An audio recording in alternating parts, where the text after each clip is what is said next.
اگر ہم بستری کے وقت مثلاً دو میں سے ایک فارغ ہوگی، مثلاً مرد کو انزال ہو گیا، عورت فارغ نہیں ہوئی، غسل دونوں کو کرنا ہوگا۔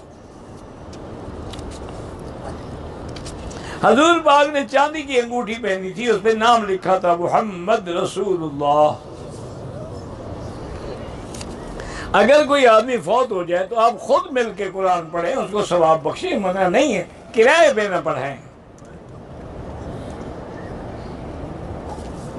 بالکل حضور نے فرمایا کہ وتر ایسے ہیں جیسے مغرب کی نماز ہے۔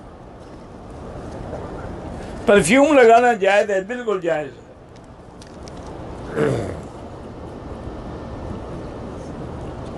اپنی بیوی کی بہن سے بھی اگر ہاتھ ملائے وہ بھی گناہ ہے۔ سب سے بڑے گناہ تو یہی ہیں۔ اگر کوئی داماد اپنی ساس سے شہوت سے ہاتھ ملائے تو بہت بڑا گناہ ہے، وہ تو اس کی ماں کے برابر ہے۔ بچے کی پیدائش کے وقت عورت کے پیٹ پر کدوری کی کتاب رکھنا، یہ پتہ نہیں تم نے خود گھڑا ہے، مسئلہ تو کوئی نہیں۔ محمد آدیان، پتہ نہیں، مجھے نہیں پتہ آدیان کیا ہوتا ہے۔ جنہوں نے سلام کہا ہے اللہ ان کا قبول کرے۔ غیر محرم کو سلام نہ کریں۔ اپنے ماں باپ کو کرتے نہیں، غیر محرم کا مسئلہ پوچھتے ہیں، کیونکہ ان کو تو سب کرتے ہیں۔ میرے دوست ہیں، بڑے مالدار ہیں، مجھ سے 6 لاکھ روپے قرض لیا، واپس نہیں دیتے، تو قرض دینے والا بے وقوف ہوتا ہے، واپس کرنے والا احمق ہوتا ہے۔ اور جب وہ مالدار تھے تم پاگل ہو گئے، کیوں دیا قرضہ؟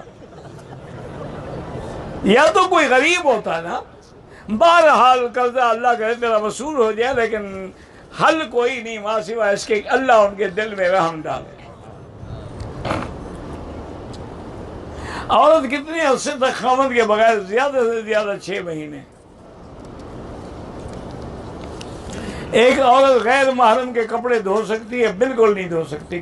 کیوں دھوئے اس کے کپڑے؟ کیا تعلق ہے آخر؟ خلوص دل سے دعا کا طریقہ یہی ہے کہ تنہائی ہے اور دل سے دعا نکل رہی ہو۔ حضرت غوث اعظم دستگیر صحابی تھے؟ بالکل صحابی نہیں تھے، تو تابعی بھی نہیں تھے، تبع تابعی بھی نہیں تھے۔ ویسے رضی اللہ عنہ کہہ دو، اللہ سب سے راضی ہو، لیکن ہے یہ لقب صحابہ کے لیے۔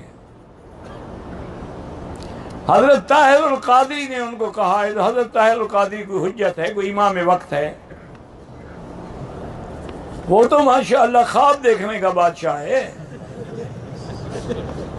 اس کی تو خوابوں کی دنیا ہے کہ حضور نے مجھے خواب میں حکم دیا ہے کہ تمہارے ادارے میں آؤں گا، میری ٹکٹ کا انتظام کرو۔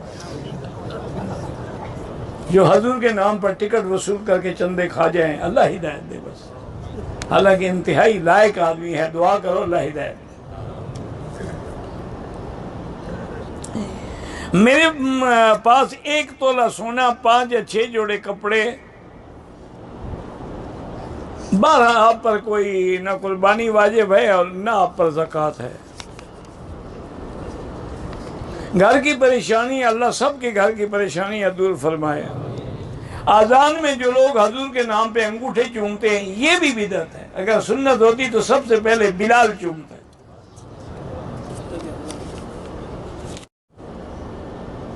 کہتے ہیں کہ جو بعض ہمارے علماء کہتے ہیں کہ مکے کے علماء ائمہ کو نہیں مانتے، غلط کہتے ہیں۔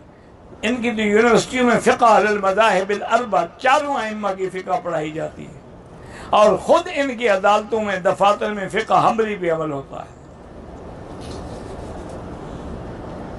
احرام میں پان خوشبو والا نہ کھائیں اور بدبو والا بھی نہ کھائیں۔ اب اور کوئی قسم ہے تو کھا لیں۔ عورت نماز میں چہرے کو نقاب باندھنا ضروری نہیں ہے، کھلا رکھے۔ بہرحال اگر مرد ہوں تب بھی نقاب ڈالنے کی ضرورت نہیں ہے، اللہ حیا دے گا، نماز میں کون دیکھے گا اس کو۔ اور اگر حج کے دنوں میں بھی اسے نقاب کیا دم پڑ جائے گی۔ دانتوں میں وضو کرنے کے بعد اگر کوئی چیز رہ گئی، نماز کے بعد ہی محسوس ہوئی، کوئی حرج نہیں، وضو تو ہو گیا نا۔ حفظ قرآن کیا پھر دوبارہ کوشش کرتے رہیں، چونکہ قرآن پڑھ کے بھلا دینا گناہ کبیرہ ہے۔